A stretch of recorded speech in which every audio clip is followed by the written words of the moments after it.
place gluten-free can go, and gluten-free probably will go there. It's to the family function, and this is something my dad talked to me about a little bit. It's a really high anxiety situation for a gluten-free family member to go to another family member's house where no one's gluten-free and they're not preparing the meal. My dad brought this up to me recently. I was just saying maybe it would be a good idea to kind of put some pointers out there for people who, for family members of gluten-free individuals. And it takes a while, at least in my case for the extended family, to really understand what gluten intolerance or celiac is. It's a lot more than just simply not eating gluten. There's a lot of kind of social stress that's associated with it and whatnot in that kind of spectrum. But my first holiday after going gluten-free, there was no gluten-free appetizers, and that happens, that's okay. My first Christmas, my favorite pre-celiac sandwiches were served as the entree, so that was pretty hard.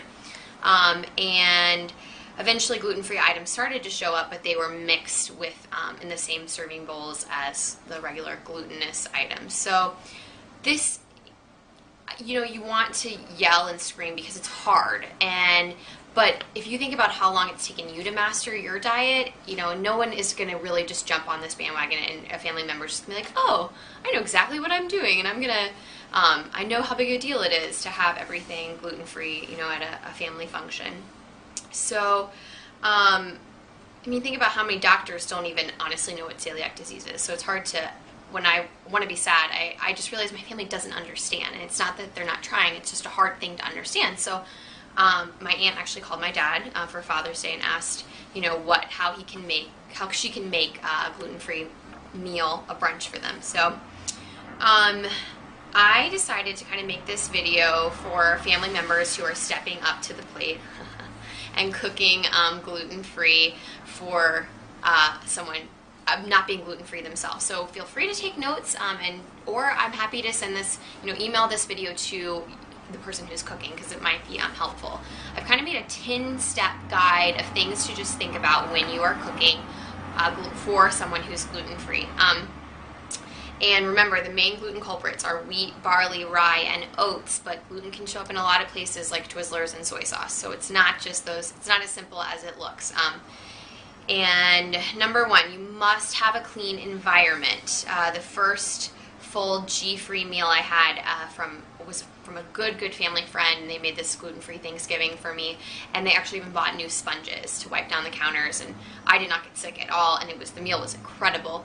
But that's something to think about. You don't have to buy new sponges, but you need to have an area that's completely clean of gluten. Clean it off, wipe it down, spray it down, make sure there's nothing on it that could have gluten on it.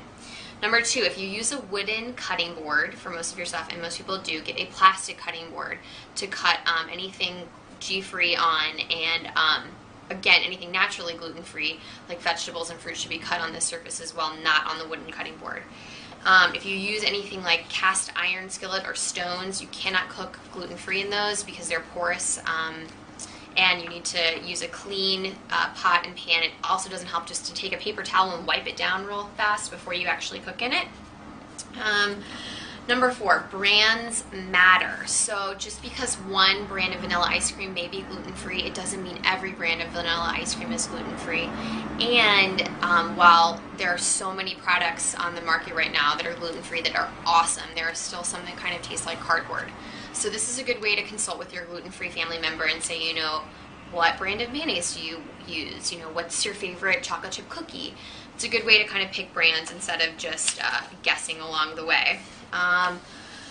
Number five, online gluten-free recipes are often geared for seasoned celiacs that know what they're doing. So my wonderful cousin went and made this dip for me, but she didn't realize when it said mayonnaise that you need to make sure your mayonnaise is gluten-free, and she actually made it with a mayonnaise that was made out of malt vinegar, and it was so sweet of her, and she would have never ever known, and I wouldn't have known unless I went through all the ingredients with her.